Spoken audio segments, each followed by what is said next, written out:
Speaker, it is clear that the promise of 24/7 water is yet another broken electoral promise by the Labour government. Can I ask the Honourable Deputy Prime Minister firstly, why is it that it took 4 years for a tender to be floated for the replacement of the pipe La Marie to La Brasserie of 4 kilometers? Why did it have to take 4 years?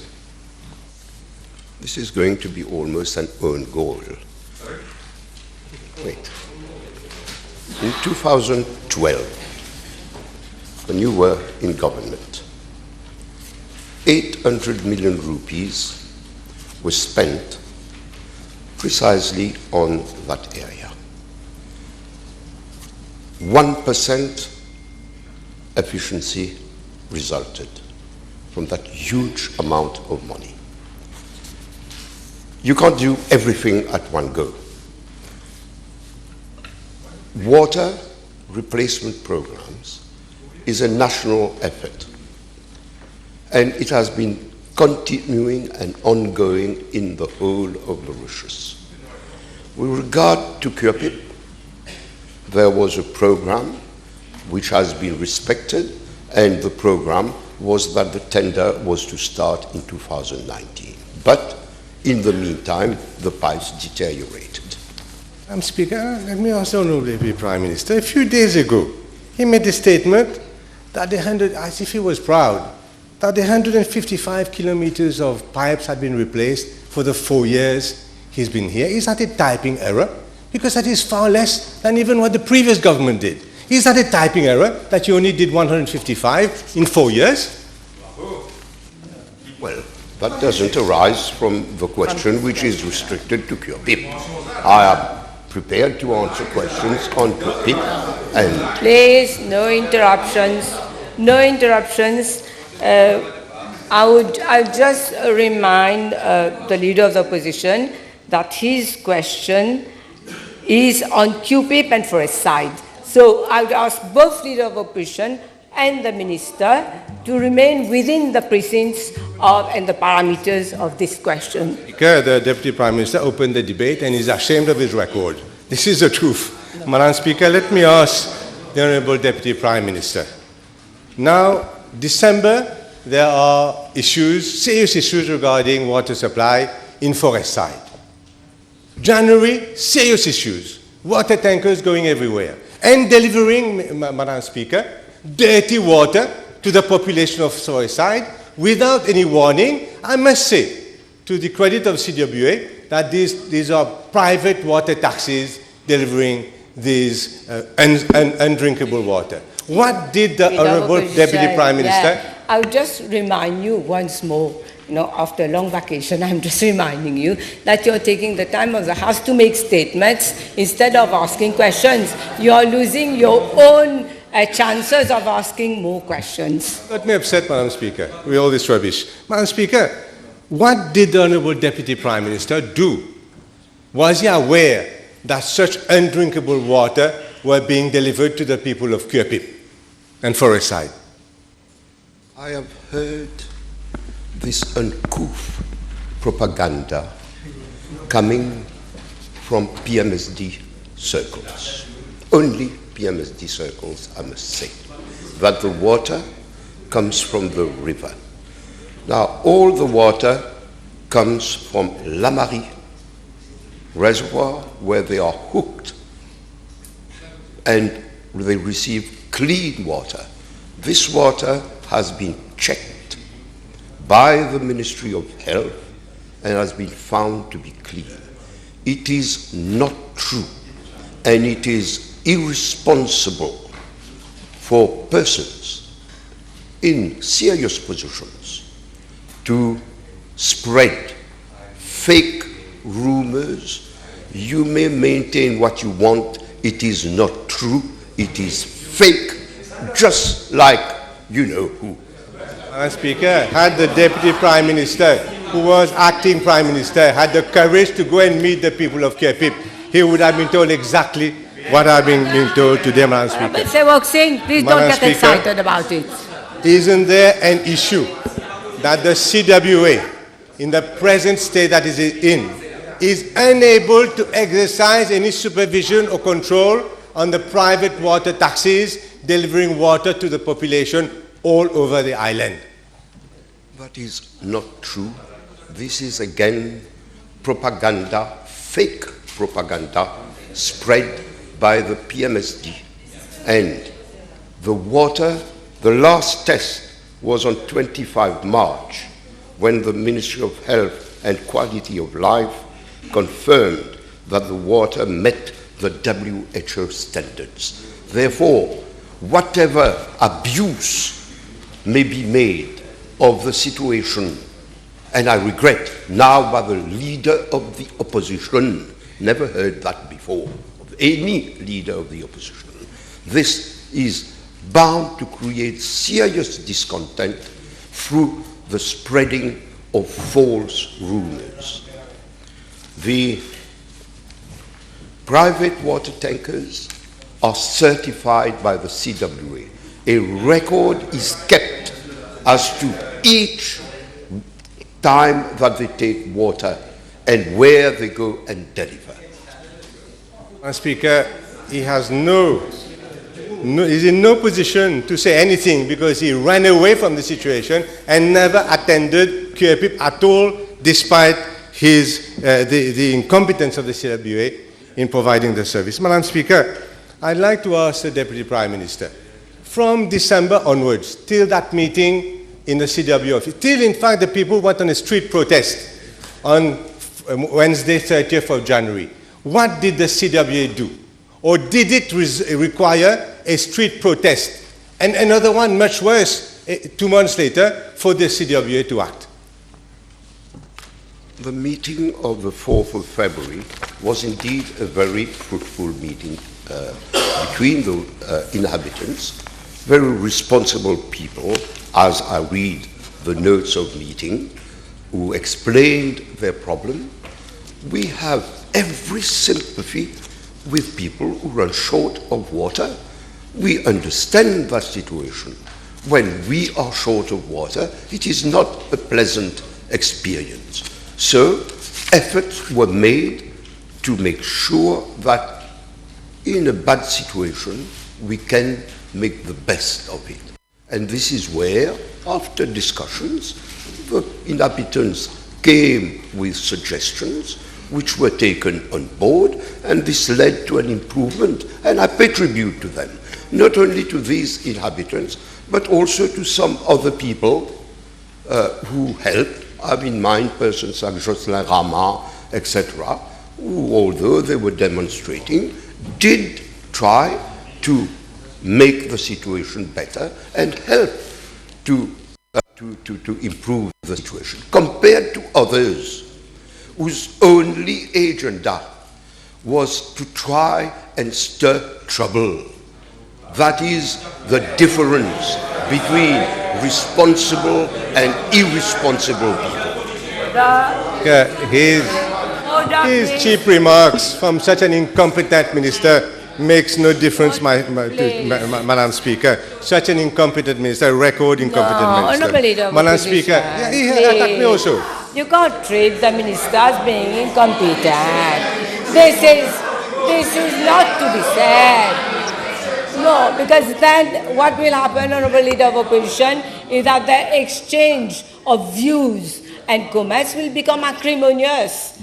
It's not good for democracy, please. This is, Madam Speaker, I'd like to ask the Honourable, the Deputy Prime Minister, Madam Speaker, whether it took street protests in end of January for the CWA to take the plight of the population seriously and then decide to install that famous bypass, which even yesterday was leaking. Did it take the street protests in January for the CWA to install the bypass, or if not, when was the bypass installed?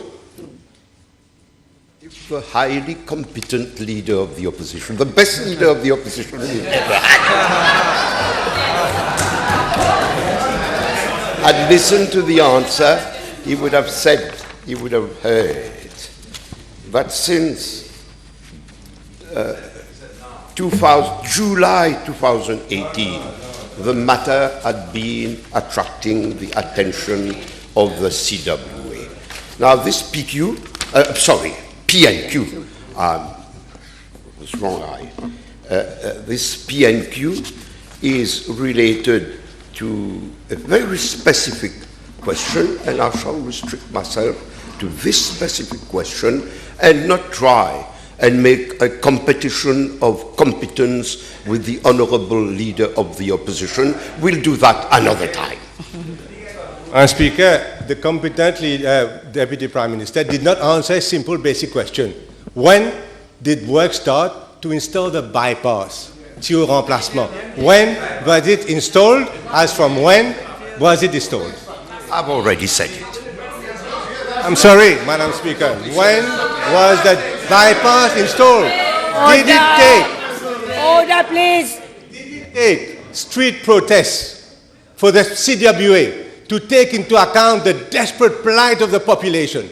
Did it take street protests in January for them to install the bypass and then put the social fabric of this whole country at risk by the incompetence of the minister and the CWA a month later with riots in Curepipe? When was the bypass installed? Not at all, not at all. It is true, as I've said, well before January 2019, works had started.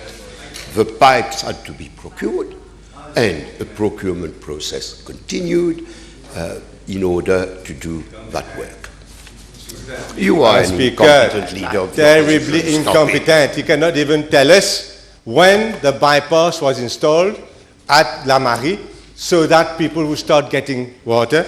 And that is, Madam Speaker, an invitation to the population to riot because of the incompetence and insensitivity of the CWA, Madam Speaker. And I would ask, this is the question, whether the Deputy Prime Minister will not review completely the crisis management and complaints procedure of CWA before, Madam Speaker, ce pays est mis à feu et à sang.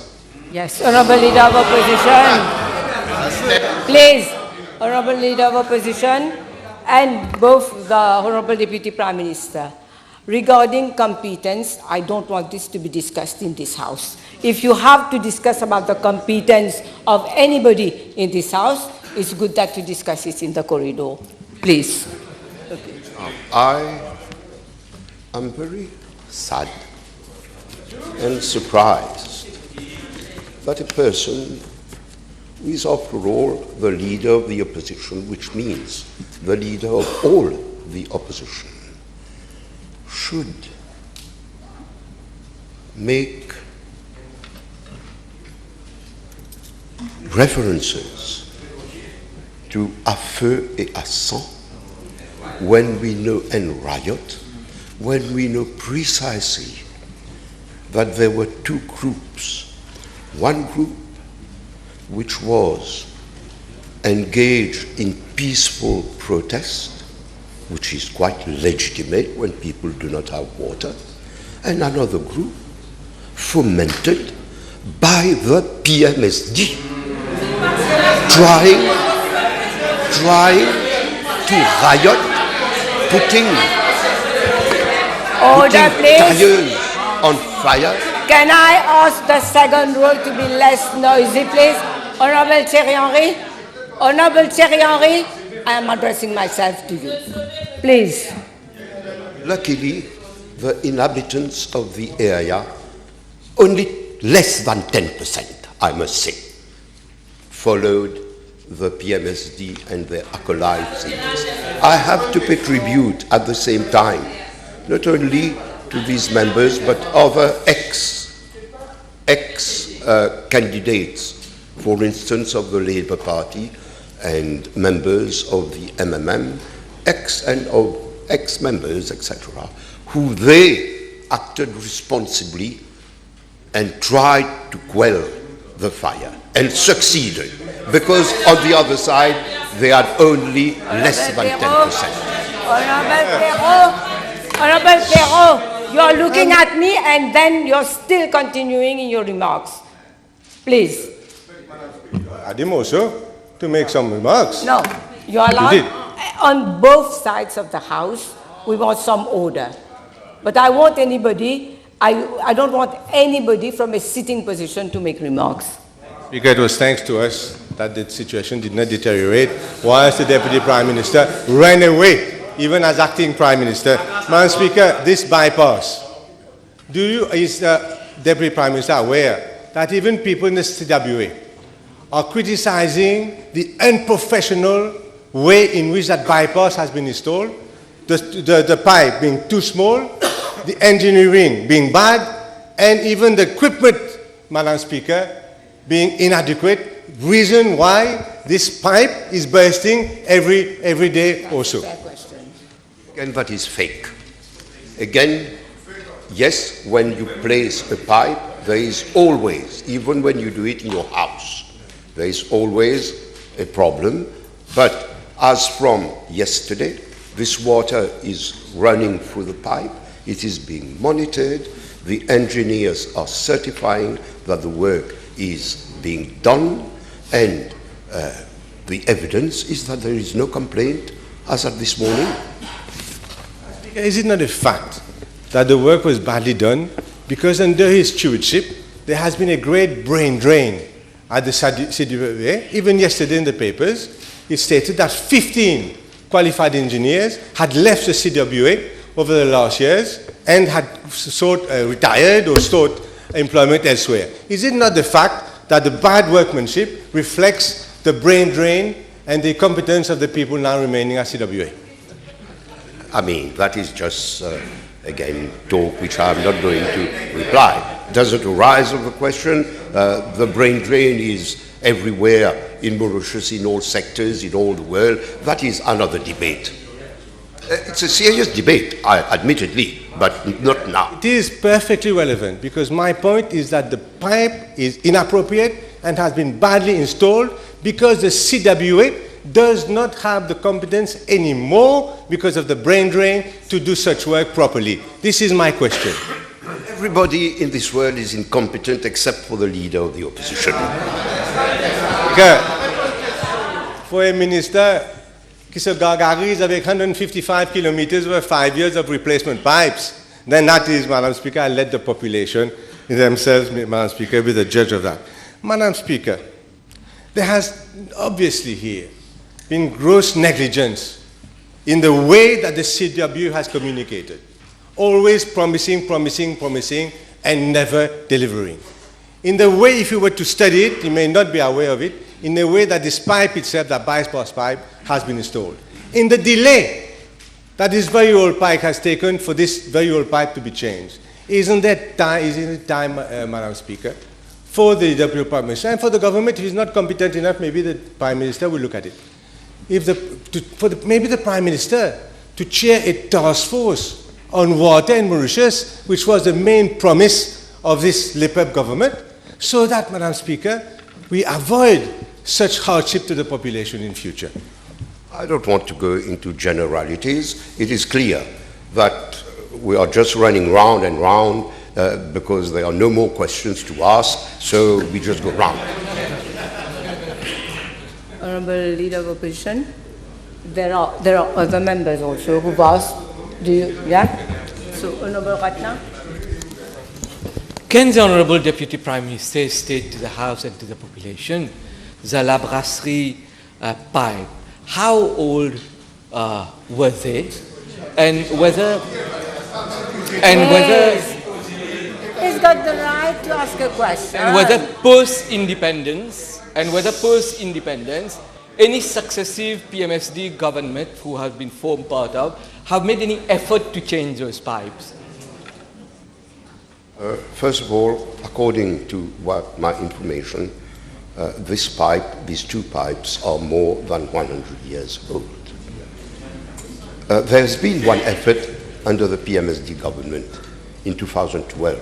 They spent 800 million rupees. And the result is there. That is competence for you. These are competent people. Honourable Shakil Monan. You want to Thank you, ask? Madam Speaker. I've been really enjoying the gesticulating Okay, no of the comments. Deputy Prime Minister. No comments, please. It's not very sexy, I must say. But then again, there was one issue which I wanted to ask, Madam Speaker, and it's the following. Now, I have written down the answer given by the Deputy Prime Minister to the question of the Leader of the Opposition, and it is that the CWA has now laid down temporary pipeline from La Marie to La Brasserie. And that is what he said. Now. He did not give a date. He did not say when.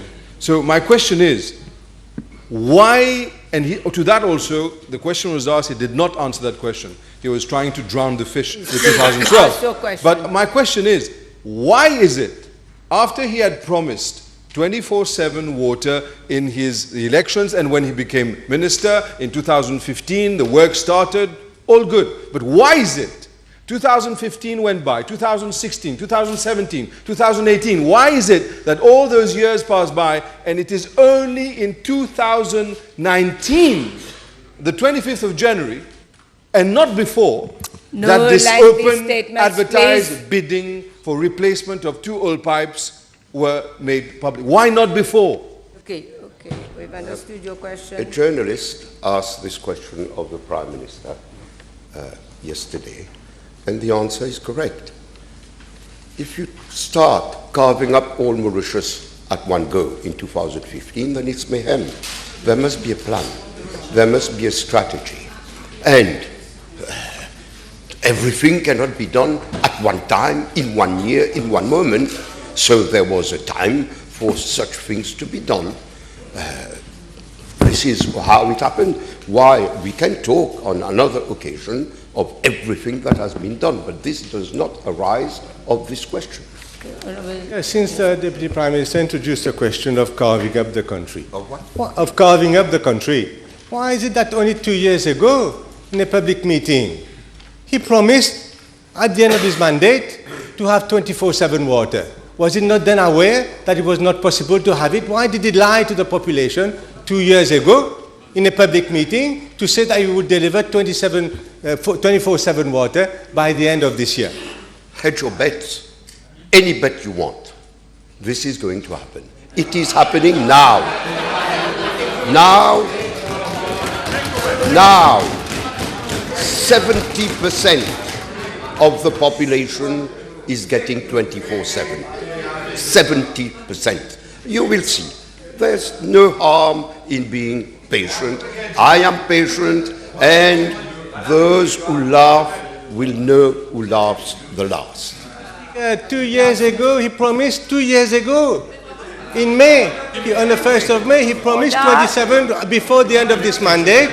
And now we know that only a tenth of the pipes have been replaced out of the 1,600 kilometers of pipes needing to be replaced. So who is here joking and who is not talking seriously, Madam Speaker?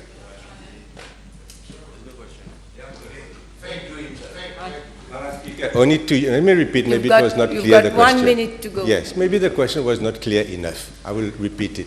Only 2 years ago, you yourself, you want me to table? Yourself promised to the population, in 2 years' time, water 24/7. And now there are complaints all over the country, riots all over the country, because of your inability to deliver that promise. So what will you say to the population? That you lied 2 years ago when you promised 24/7 water? The lie is not on this side. False propaganda is not on this side. Stupid laughter is not on this side. 10% is not on this side. What is happening is that they don't know what to ask. They have nothing to say on the economy, on other subjects. They take La Brasserie to come with a PNQ. They don't know what is a PNQ. There is no lie. The program is under control, and we are doing the work as it has got to be done. Any answer apart from insults? No.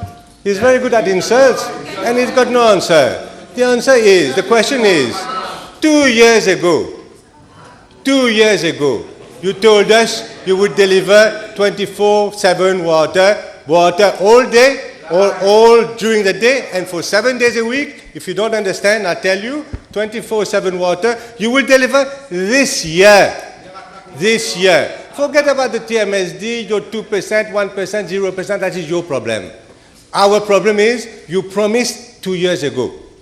After 2 years in government, you repeated that promise, that you would deliver. Was that a downright lie you made to the population of Mauritius? That is the question. You are running out of steam. That's not my fault. I have replied to this question. You just go on and on and on like a machine with a young king. Stop it now.